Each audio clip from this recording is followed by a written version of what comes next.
దేవుడు తన కనికరం చొప్పున ఫిలిప్పీలు రాసిన పత్రిక మొత్తం కూడా ధ్యానించాలని, మొత్తం కూడా మనం తెలుసుకోవాలని ఫిలిప్పీలు రాసినటువంటి పత్రికను చూసినప్పుడు మనకి గుర్తు రావాల్సినటువంటి విషయాలు 2 రకాలుగా ఉన్నటువంటి పరిస్థితుల్ని ఇక్కడ పౌలు గారు రాస్తున్నారు. ఫిలిప్పీలు రాసిన పత్రికలో ఒక సంఘం, ఆత్మీయంగా కట్టబడుతున్నటువంటి సంఘాలు, ఆత్మ ద్వారా కట్టబడుతున్నటువంటి సంఘాలు తప్పిపోకుండా ఉండటం కోసం 2 రకాలైనటువంటి వాటిని చూపిస్తుంటాడు. గత కొన్ని సంవత్సరాల క్రితం లోకంలో ఉన్నది 2 అని ఒక సందేశాన్ని అనేక భాగాలుగా ఇవ్వటకు దేవుడు తన కనికరం చొప్పున కొన్ని సంవత్సరాల క్రితం 4 ఏళ్ళు అవుతుంది. అలాగే ఈ 2గా ఉన్నటువంటి విషయాల్ని మనం ఫిలిప్పీలు రాసిన పత్రికలో 2 పోలికలుగా మనం చూడొచ్చు. లోకంలో ఉంది 2, అది దేవుడు, ఇంకోటి దెయ్యము. దేవుని బోధ ఏది, దెయ్యం బోధ ఏది, ఇది మీరు తప్పనిసరిగా తెలుసుకోవాలి అన్నది పౌలు గారి యొక్క ఉద్దేశం. ఈ ఫిలిప్పీలు రాసిన పత్రికలో మనం చూడగలం. దేవుడు తన కనికరం చొప్పున కనబడుతున్నటువంటి 2 అవి ఏంటి అన్నది చూద్దాం. ఈరోజు సువార్త ఒకటే, అది ప్రకటించేవారు మాత్రం 2 ఉద్దేశాలు ఉంటాయి. సువార్త మాత్రము యేసుక్రీస్తు వారిని గురించి ఉన్నటువంటి సువార్త అంటే మంచి వార్త ఒకటే, అది యేసుక్రీస్తు వారిని గురించే. కానీ చెప్పబడుతున్నాయి 2 ఉద్దేశాలు. ఇది ఫిలిప్పీ సంఘం తెలుసుకోవాలని చెప్పి ఫిలిప్పీలకు ఇంకా అంటే ఉన్నత చదువుకి, ఉన్నత విశ్వాస మార్గంలోకి వెళ్ళటానికి, ఉన్నతంగా అవేర్నెస్ కలిగి ఉండటానికి పౌలు గారు ఫిలిప్పీలకు రాస్తూ ఈ పత్రికను మనకు తెలియపరుస్తున్నారు. ఈ పత్రిక మన ఆత్మీయ జీవితానికి ఎంతో ఉపయోగమైనది. తండ్రి అయినటువంటి దేవుడు, కుమారుడైన యేసుక్రీస్తు వారు, పరిశుద్ధాత్మ దేవుడు పని చేయిస్తూ నడిపిస్తున్నటువంటి ఈ సువార్త మనం తప్పనిసరిగా గ్రహించేవారుగా ఉండాలి. మనం యేసుక్రీస్తు వారి దగ్గరికి, ఆయన రాజ్యంలో ఉండాలని వచ్చిన వారికైతే ఈ సబ్జెక్ట్స్ అర్థం అవుతాయి. ఆయన ఇచ్చినటువంటి ఈ యొక్క వర్తమానాలు మనకి అర్థం అవుతాయి. ఎందువల్లంటే ఇంకా ఉన్నత విద్యలకి వెళ్ళాలి. మనము క్రైస్తవులుగా అక్కడతో ఆగిపోకూడదు.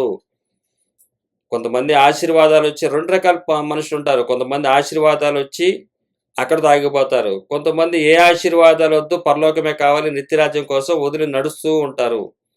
సంపాదించుకున్న వారు అక్కడితో ఆగిపోతారు. కానీ సంపాదించుకోకుండా ఫస్ట్ నుంచి కూడా వాక్యానికి లోబడి వాక్యానుసారమైనటువంటి జీవితం, యేసుక్రీస్తు వారి మాదిరి జీవితాన్ని, శిష్యుల మాదిరి జీవితాన్ని, పౌలు గారి మాదిరి జీవితాన్ని జీవించేవారు కొనసాగుతూ ఉంటారు.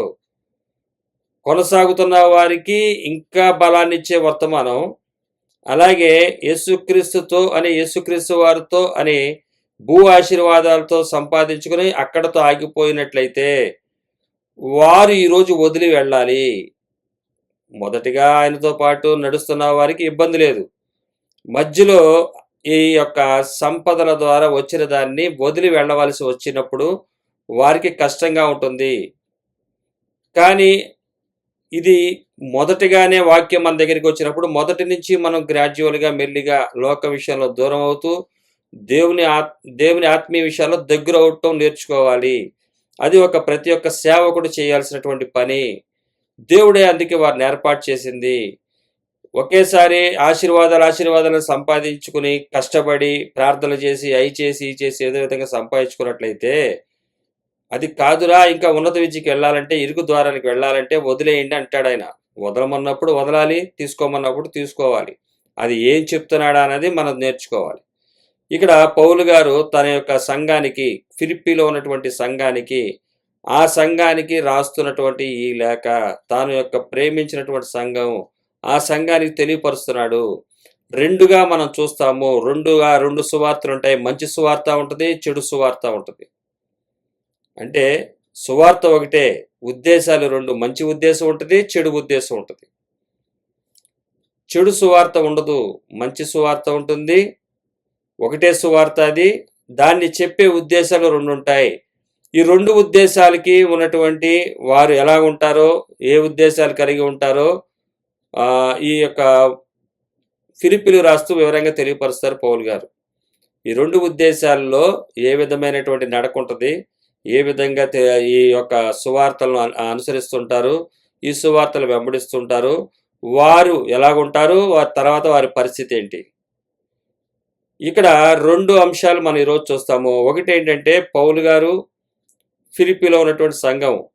పౌలు గారు ఫిలిప్పీలో ఉన్న సంఘం 2 సబ్జెక్టులు. అలాగే సువార్త ఒకటే, కానీ అది మంచి సువార్త, చెడు ఉద్దేశంతో చెప్పేది. మంచి ఉద్దేశంతో చెప్పే మంచి ఉద్దేశంతో చేసే సువార్త, చెడు ఉద్దేశంతో చేసే సువార్త.